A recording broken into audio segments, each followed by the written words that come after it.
We have an obligation to every last victim of this illegal aggression because all of this carnage has been done in our name.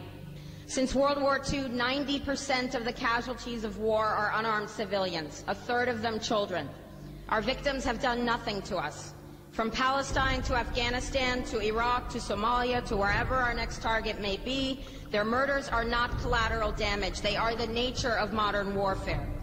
They don't hate us because of our freedoms. They hate us because every day we are funding and committing crimes against humanity.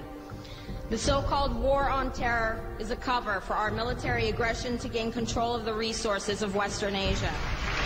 This is sending the poor of this country to kill the poor of those Muslim countries. This is trading blood for oil. This is genocide, and to most of the world, we are the terrorists. In these times, remaining silent on our responsibility to the world and its future is criminal. And in light of our complicity in the supreme crimes against humanity in Iraq and Afghanistan and ongoing violations of the UN Charter and international law, how dare any American criticize the actions of legitimate resistance to illegal occupation? Our so-called enemies in Afghanistan, Iraq, Palestine, our other colonies around the world, and our inner cities here at home are struggling against the oppressive hand of empire, demanding respect for their humanity. They are labeled insurgents or terrorists for resisting rape and pillage by the white establishment, but they are our brothers and sisters in the struggle for justice. The civilians at the other end of our weapons don't have a choice, but American soldiers have choices. And while there may have been some doubt 5 years ago, today we know the truth. Our soldiers don't sacrifice for duty, honor, country. They sacrifice for Kellogg, Brown, and Root. They don't fight for America, they fight for their lives and their buddies beside them because we put them in a war zone. They're not defending our freedoms. They're laying the foundation for 14 permanent military bases to defend the freedoms of ExxonMobil and British Petroleum. They're not establishing democracy. They're establishing the basis for an economic occupation to continue after the military occupation has ended. Iraqi society today, thanks to American help, is defined by house raids, death squads, checkpoints, detentions, curfews, blood in the streets, and constant violence. We must dare to speak out in support of the Iraqi people who resist and endure the horrific existence we brought upon them through our bloodthirsty imperial crusade. We must dare to speak out in support of those American war resistors, the real military heroes who uphold their oath to defend the Constitution of the United States against all enemies, foreign and domestic, including those terrorist cells in Washington, D.C., more commonly known as the legislative, executive, and judicial branches. Frederick Douglass said, "Those who profess to favor freedom and yet depreciate agitation are people who want crops without plowing the ground. They want rain without thunder and lightning. They want the ocean without the roar of its many waters." The struggle may be a moral one, or it may be a physical one, or it may be both, but it must be a struggle.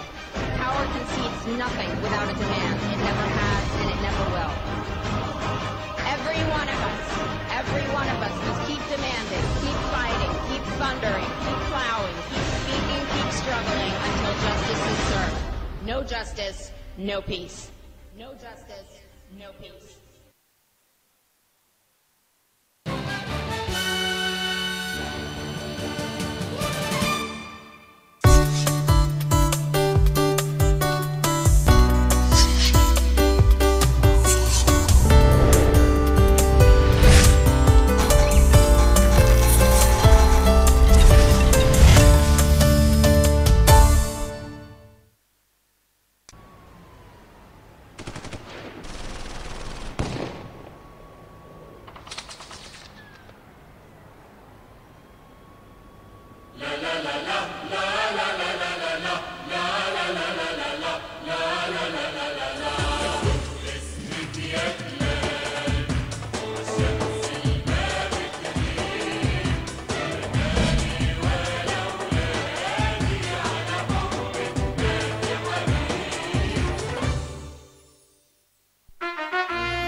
أرضنا جولاننا، سماؤنا وأرضنا تفديهم دماؤنا، تحميهم أبطالنا، وبعثنا يسير لمجده الكبير، مبشرا بعودتي ورافعا كرامتي، مجددا هوياتي يا حبيبتي.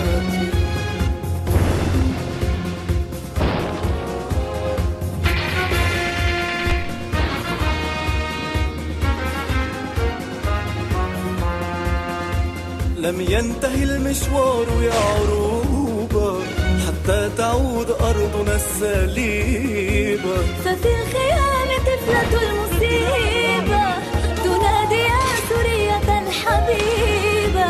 أعيد لي كرامتي، أعيد لي حريتي، أعيد لي هوياتي. بالحرب والكفاح وشعلة الشراق تنير درب ثورتي يا حبيبتي.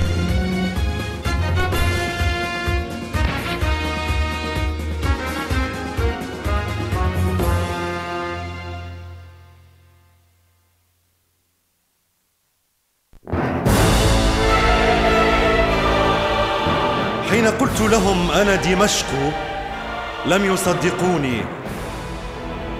هم لا يعلمون أن ملايين الأسود يعشقون التراب ويعشقوني. أنا دمشق يا أمة العرب، أنا من أعدمت قوافل الغزاة، فهيهات أن تعدموني. أنا عاصمة التاريخ ولا تاريخ بدوني. أنا ماء وضوء محمد ودرب المسيح في عيوني. أنا القسام يا قدس شجوني. أنا من قاتلت غزاتكم بدماء عروبتي، واليوم سعيتم كي تقتلوني.